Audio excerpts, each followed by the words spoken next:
Welcome to Unit 4, The Modern World, Lesson 21, Late 18th and 19th Centuries. It is said that modern art began with revolution, industrial and political. This lesson presents the revolutionary era that marks the beginning of modernism. Technological advances such as the invention of photography and the changing role of patronage force artists to develop their own visions, leading to the development of their own personal styles. The objectives for this lesson are to explain the social and political ideas that gave rise to neoclassical art and architecture, compare the visual characteristics and themes in Romanticism, discuss the origins of photography and its relationship to painting in the 19th century, describe the stylistic features and artistic concerns characterizing realism, impressionism, and post-impressionism, identify representative artists and artworks of the late 18th and 19th centuries, and assess the use of current events by artists to call attention to social concerns. The topics we'll be covering are neoclassicism, romanticism, photography, realism, impressionism, and the post-impressionist period. First period in art we will be covering is neoclassicism. This started in the late 18th century. This oil painting is by one of the leading pioneers of the neoclassic style, Jacques-Louis David, and the name of the painting is The Oath of the Horatii from 1784. During the neoclassic movement, the styles of the ancient Romans and Greeks were yet emulated again, although it didn't permeate society in the way that during the Renaissance it did, where all the thought processes of the leaders and of the artists, the writers, they all dominated with the same thought. There are many things going on, of course, in France at this time in 1784 when the Oath of the Horatii was painted. It was shortly before the French Revolution, which also is kind of the emphasis on the subject in this is that the three men on the left are swearing their allegiance to Rome, taking some swords from their father with them. The women on the other side are, of course, weeping, knowing that it might possibly end in tragedy for their husbands and brothers.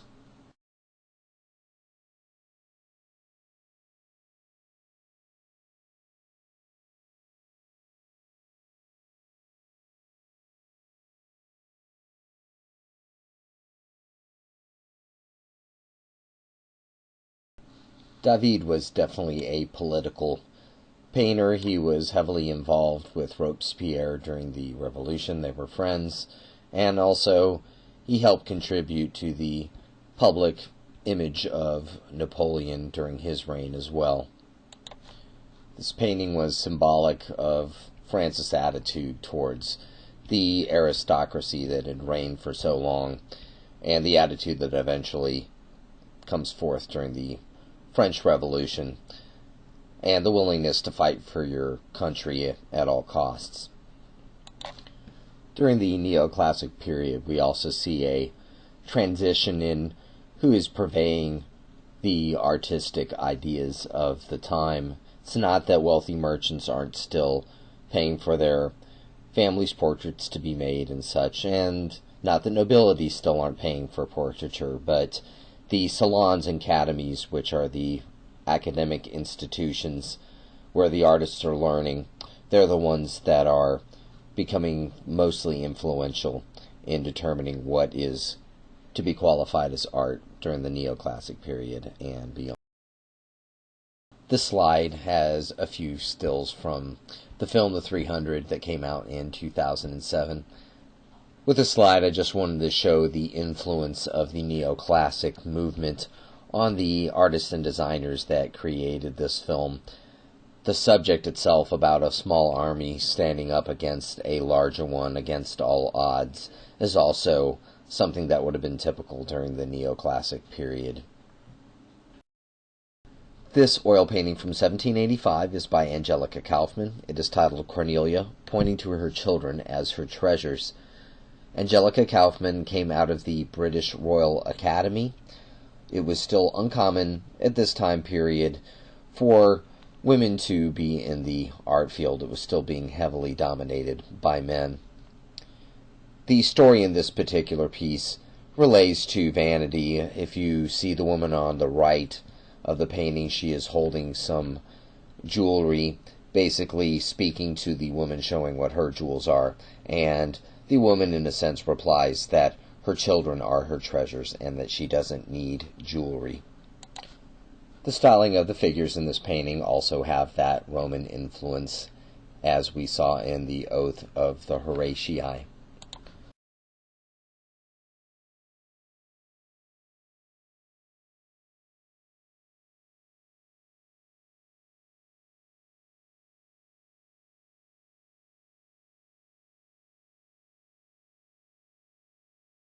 There was also some neoclassicism in America. It could be seen in the architectural designs by Thomas Jefferson.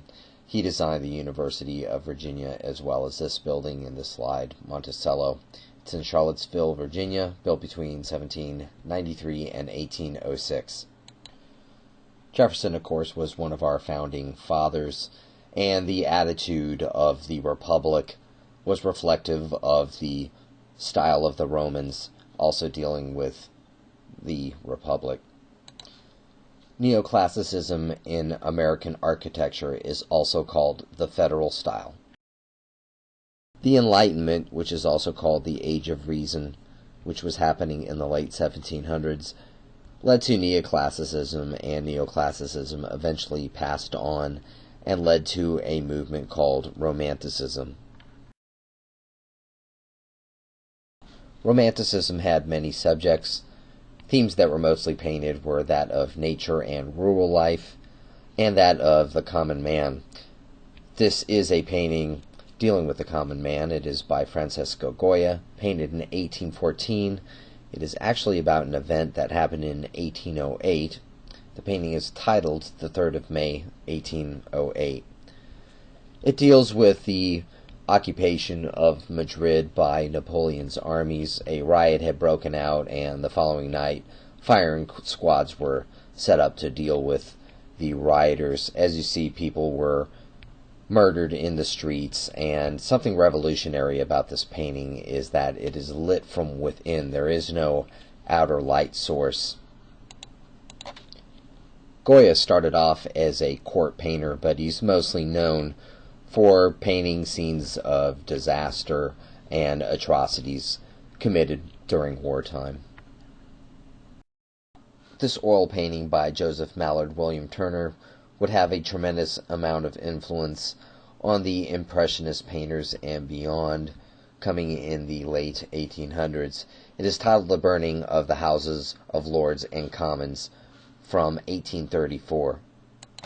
Turner had witnessed the burning of the House of Parliament and had documented in several sketches and eventually made this painting.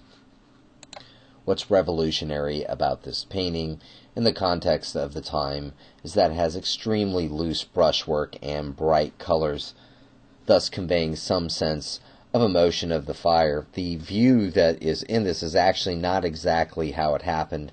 There were some obstructions in his original view, so this is meant to more convey the emotion of the moment rather than an actual representation of what happened. Landscape painters in the Romanticism movement had a lot of success in America. This oil painting is by Thomas Cole. It is the Oxbow from 1836. Thomas Cole founded the Hudson River School and was very influential in American landscape painting. America was still new at this time. Much of it was uncharted territory, and that was an exciting subject matter for the landscape painters. The excitement also of the westward expansion in America also contributed to the success of this painting style. This painting is another example of American landscape painting under the umbrella of Romanticism. It is by Robert S. Duncanson, titled Blue Hole, Little Miami River from 1851. What makes Duncanson stand out beyond his ability in painting is that also he was one of the first African American artists to achieve international attention for his paintings. he was inspired by European Romanticism, and he had opportunities to study in Italy, France, and England. This painting is based off of a play by Lord Byron titled The Death of Sardanapalus. The painting was made in 1827 by painter Eugene Delacroix. The tale of Sardanapalus is possibly a myth, but it's about an Assyrian king who finds himself in a hopeless military situation and orders all of his treasures before him, and they are destroyed in an orgy of violence. Subjects such as in this story were very popular at the time. Lord Byron also was known for a famous weekend in which he was basically hanging out with Percy Bysshe Shelley, another poet, and Mary Shelley, his wife. This particular weekend in which they were all hanging out together became the subject of a few films. It's very famous because they all had consumed massive quantities of alcohol and opiates, and the task was set by Lord Byron for the group to try to outdo each other by scaring one another with the best story possible. And out of that evening of kind of destructive behavior came the story of Frankenstein that Mary Shelley wrote. Strangely enough, even though Percy Bysshe Shelley and Lord Byron were famous writers, Mary Shelley certainly has survived in the minds of all through her story of Frankenstein. There's a loose and expressive brushwork treatment in this painting, meaning that it's not painted with an overall photographic attempt at accuracy or a large amount of precision. This expressive brushwork style is commonly referred to as painterly. Artists such as Delacroix and Francisco Goya were well known for using these painterly treatments to convey a sense of emotion in their paintings. Photography was first seen as a threat to portrait and landscape artists, but it actually contributed to opening the mind of artists and allowing them to express themselves in different ways. This is a photograph from the Yosemite Valley taken in 1861 by Carlton E. Watkins. It is titled The Three Brothers. Watkins took his photography very seriously and wanted it also to be taken seriously as an art form. As painters would paint paintings of outdoor scenes, he took photographs such as this, made multiple prints, and sold them. The portfolio of photographic prints that were taken of Yosemite eventually helped Yosemite to be considered a national park. Another photographer responsible for documenting America's westward expansion was Timothy O'Sullivan. He went on with some of the early mapping expeditions out west. This is Iceberg Canyon, Colorado River, Looking Above, from 1871. This is a photograph of stage actress Sarah Bernhardt from 1855, taken by Nadar. Nadar became famous for taking the world's first aerial photographs from a hot air balloon. He also pretty much was the first celebrity photographer. People that were famous at the time would commission him to take photographs of them. We are now moving away from photography and on to realism. Realism is a style of art and literature that depicts ordinary existence without idealism, exoticism, or nostalgia. Paintings that fall under the category of realism don't necessarily have to be painted in a overly photographic fashion or with a fine sense of precision. It's their subjects that are real. Realism is also in part a thumb at the nose of the art of the academies, which normally dealt with very fantastical subject matter. It could be said that photography did bring some sense of attention to normal, everyday subjects, such as the working man. This painting is by Gustave Courbet. It is titled The Stonebreakers from 1849. This painting also breaks away with tradition in a sense that it is just a snapshot. Many of the paintings coming out of the salons and academies had major stories behind them and narratives with some type of morality tale behind it. This is more of a matter-of-fact representation of life.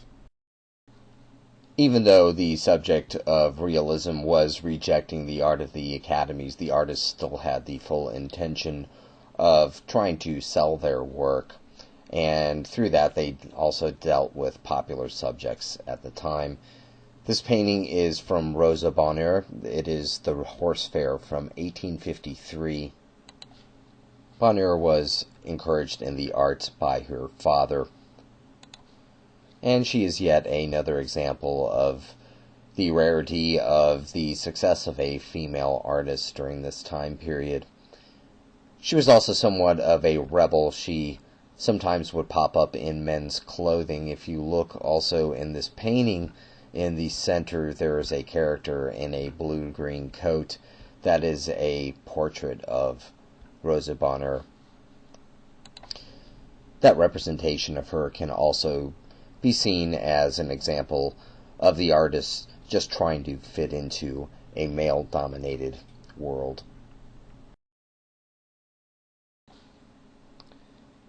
Here we have a comparison between two subjects that are similar. It's that relationship between an artist and model. They are just done in two different fashions. The one on the left is a strictly academic painting, and the one on the right is much more in touch with the aspects of realism.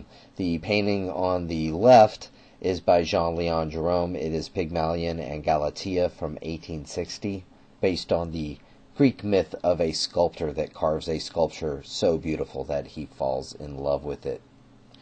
This is in the purely academic style.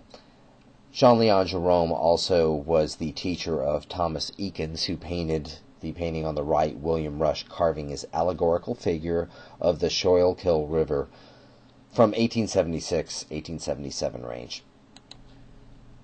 Eakins also has that loose brushwork that's referred to as painterly, which was very common with many painters breaking away with that academic style. Eakins also got some flack in his time period for representing the human form more in its natural state and not overly idealized like the artist of the academic persuasion. It is also important to note that both painters were breaking a little bit with tradition and pushing the female nude towards the forefront of subject matter in a painting. Here we have an oil painting titled The Banjo Lesson from 1893. It is by artist Henry Ossawa Tanner. Tanner was a student of the previous painter we looked at, Thomas Eakins. Tanner studied under Eakins at the Academy of Fine Art in Philadelphia. Tanner started off as a landscape painter and moved on to scenes of everyday life, particularly dealing with African American subjects. He had been traveling to Paris, where the art of the Impressionists and other painters had a tremendous amount of influence on him. Also, the attitude in France, where they were much more racially tolerant, had a tremendous effect on him. Tanner was an advocate for the representation of blacks in a dignified manner. There are several paintings spanning from the late 1700s through the 1800s that really challenged one's view on what art was. Artists were really starting to come into their own and become much more individuals in their representations of subjects, although the most successful were still involved with the movement spawned by the academies. This is a painting from 1863 by Edouard Manet. It is titled Luncheon on the Grass. It was very scandalous in the time across many fields, in a sense that For painters, it broke a lot of rules with the fact that many of the trees, the representations of the figures, were painted in a very naturalistic fashion, but then certain aspects of the painting look left untouched and unfinished. Not that the female form was frowned upon or anything, but to put a naked female amongst two clothed men was considered scandalous. It broke away from the tradition of the female in the studio being worshipped as a form and being thrown out maybe here more as an object instead. The large unfinished areas that have a lot of loose painterly brushwork in them are symbolic of what artists are going to really start going into, breaking into the Impressionist movement that we'll be looking at next. Next, we are moving on to Impressionism. Impressionism changed the art world almost overnight and was one of the most tremendous influences on modern art and of the art of the late 1800s.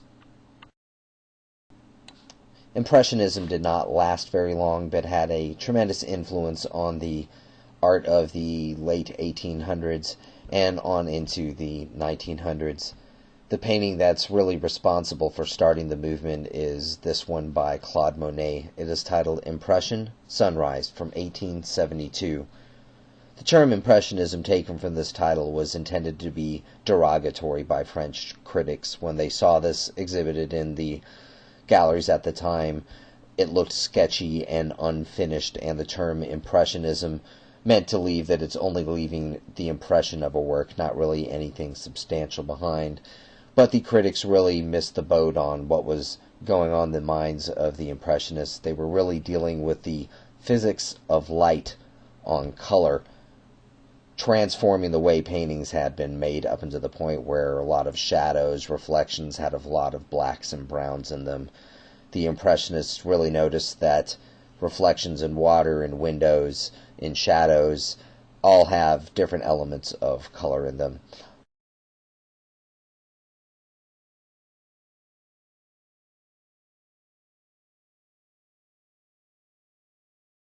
Also, an important note on this painting, one can really see the influence of Joseph Turner's paintings, especially the burning of the Houses of Lords and Commons that we looked at before. I mentioned that that would have a tremendous influence on the painters, more in a stylistic sense, not that the physics of color was necessarily involved, but if you look at the way the sky is represented and the reflections of light in the water, there is a common sensibility between the two. This slide we have another example of a Claude Monet painting. It is The Arrival of the Normandy Train from 1877. Monet painted paintings such as this, not really about the aspect of humans getting on and off of the train or the technology of the train even. It was just about the steam and the clouds. What's interesting about this is that this was made very, very quickly on the spot in the station. The advent of paint in tubes certainly made it easy for the Impressionist artists to move around and paint scenes such as this. Claude Monet worked well into the 1900s. He did become very successful in his lifetime eventually, even though the Impressionist movement wasn't necessarily very well received by critics. It eventually took over the painting world. This is a portrait of Claude Monet on his 80th birthday in 1920. This is another Impressionist painting. It is by Pierre-Auguste Renoir. It is titled Le Moulin de la Galette from 1876. This is another typical aspect of the subject matter of Impressionist painters, which was the French middle-class leisure time in the afternoons. Also, some delved into the subject of the nightlife, which we will see coming up in a few slides. Another aspect beyond the everyday life of the French middle class, this is definitely an Impressionist painting where it's dealing with shadows and light and color interplay. If you look at the figures up front, they have certain little color, little light blotches in their hair and on their clothing. That's a representation of the light peeking in through the branches and leaves of the trees above. We've looked at several works by this artist throughout this course. This is a oil painting by Edgar Degas, the ballet class from around 1879 to 1880. Much of the work we've looked at of Degas so far has been his pastel work.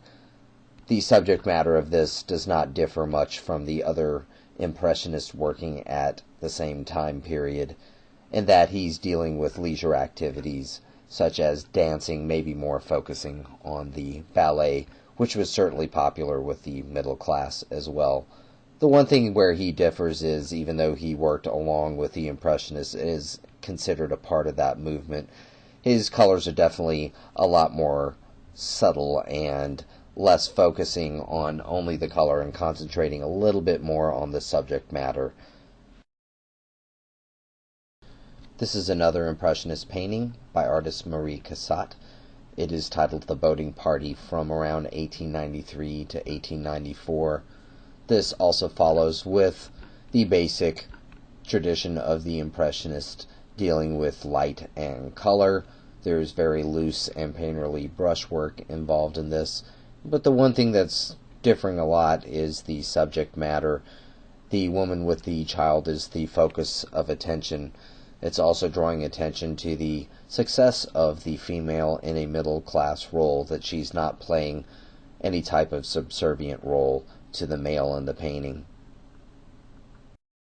Another thing that sets Marie Cassatt apart from her counterparts in painting at the time is that she was an American painter, and she came out of Philadelphia high society, so the paintings are representative of that type of subject matter. An artist who worked alongside with the Impressionists was the sculptor Auguste Rodin. This is the Thinker from around 1910. This does date outside the period of Impressionism technically, but he worked alongside with them. There is a heavily expressive quality in the way this sculpture was made that is very uncommon in sculpture at the time. Most sculpture was still intended to be a very accurate representation of the human form based off of the principles handed down from the classics and artists such as Michelangelo. Rodin was heavily influenced by Michelangelo. He saw many of his sculptures as he was studying in his travels to Italy.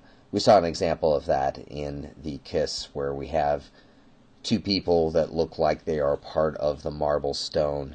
It's like two figures being captured in the stone that was influenced by the unfinished sculptures in marble that he saw from Michelangelo. This last section of the lesson will be dealing with Post-Impressionism. The artists of the Post-Impressionist movement were still dealing with the subject of Parisian middle-class life and the effect of light on color.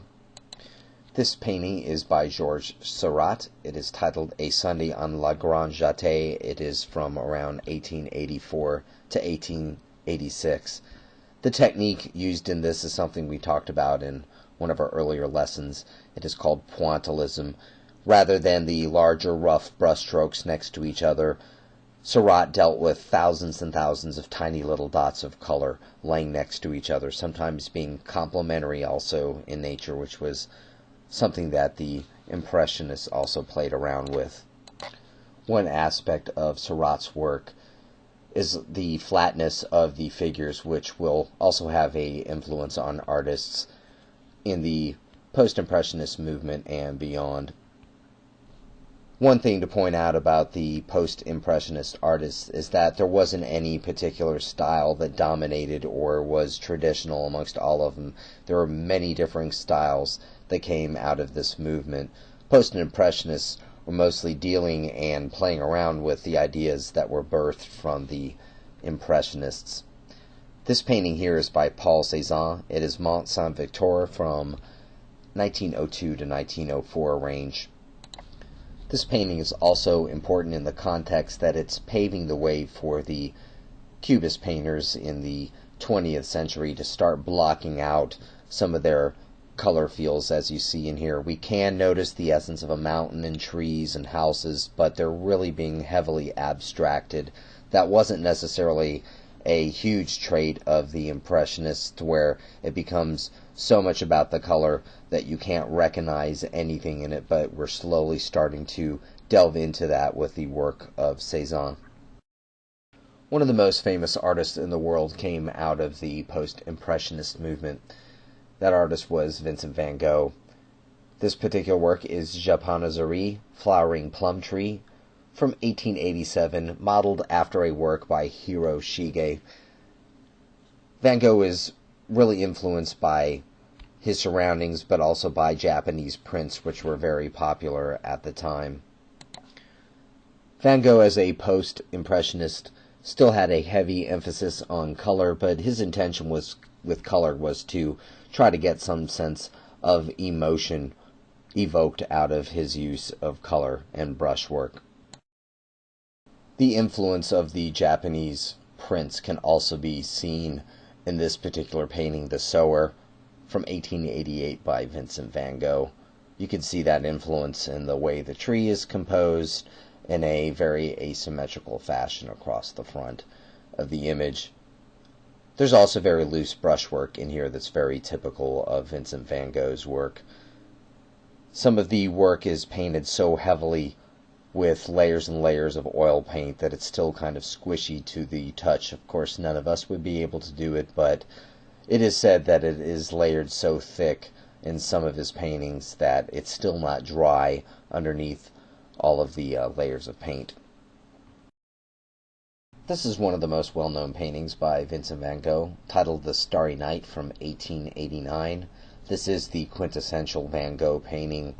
It's got all his later trademarks of these short, energy-filled brush strokes that seem to really bring his paintings to life. He still worked with the experimentation with color that the Impressionists did, but as I said before, he's trying to convey much more of a sense of emotion, or trying to get a reaction out of the viewer. Unfortunately, Vincent van Gogh had to deal with many bouts of mental illness. He, later in life, had cut off his ear after falling in love with a prostitute who did not return the love to him. He led a very tragic life and eventually committed suicide. This is another post-impressionist work by painter Paul Gauguin. It is titled The Vision After the Sermon, Jacob Wrestling with the Angel, from 1888. Gauguin dealt in his early years mostly with his painting as a hobbyist. His full-time career was that of a stockbroker. He did that to support his family and painted mostly on the weekends. Coming from a career that focused a lot on making money, his paintings dealt with a lot of subjects that weren't necessarily looked fondly upon. They were very much internalized coming from him. This is a definite symbolic move that many artists are moving, that art's from their minds, their purposes, they're defining what is a valid subject for their painting. Most of Gauguin's work tends to be flat like this, with large, bold areas of bright color. Paul Gauguin spent some of his early life in Peru, and he had the tendency to want to paint some exotic subjects in his paintings that were part of that culture in Peru where he grew up. He eventually wanted to leave the hustle and bustle of modern life in France, and he left his wife and 5 children and moved to Tahiti, where he became very famous for making paintings such as this. This is Day of the God, Mahana no Atua, from 1894. Gauguin was also one of those artists that started heavily experimenting with the effectiveness of color on our emotions and our feelings. If you see the water that the bather has their feet in up towards the middle center of the painting, you can see these different color patterns in the water that certainly fall away from any realistic representation.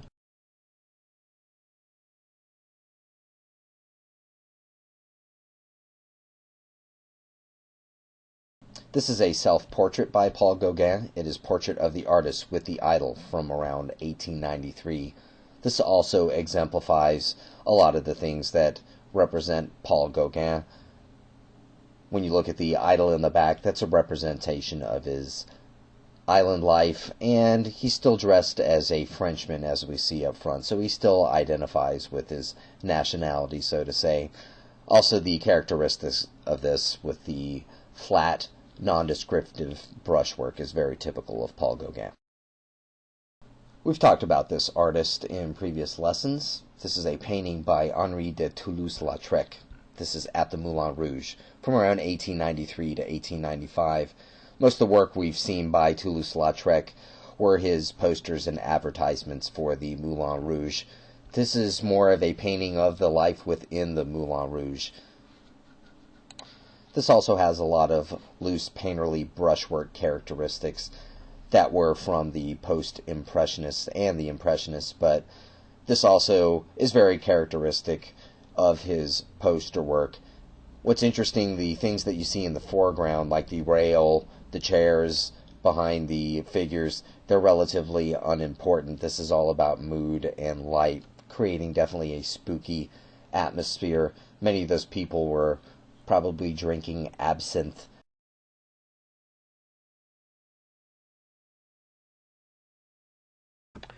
This photograph, we have a stairway from the Tassel House in Brussels, made between 1892 and 1893.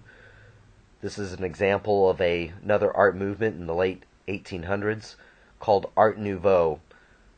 Art Nouveau primarily used plant forms and organic forms in their art, and it really had a major influence, not so much on the modern art movement as it would on modern design and advertisements. So we'll see it creeping into jewelry, lamp making, poster making, and other things. It's a very elegant style of art, and it did stick around until the Art Deco movement kind of took over in the late 1920s. But I would say that Victor Horta, who's responsible for this design, isn't probably the most known associated name with Art Nouveau, in the sense that Alphonse Mucha, who was also working at this time, is basically responsible for founding this movement, and other artists immediately hopped on the bandwagon. The last slide we'll be looking at for this lesson is the painting by Edvard Munch. It is titled The Scream from 1893. This painting is the stepping stone to the German Expressionist movement and other Expressionist movements that come in the 20th century. This is less about the scene of the outdoors and more about a scene of anxiety and panic, namely a scream. It's represented in the colors in the sky and in the rough and crude brushwork. This is the beginning of heavy expressionism in art. Munch also was a printmaker and did a lot of poetry accompanying his work, which was fairly untypical for artists at the time.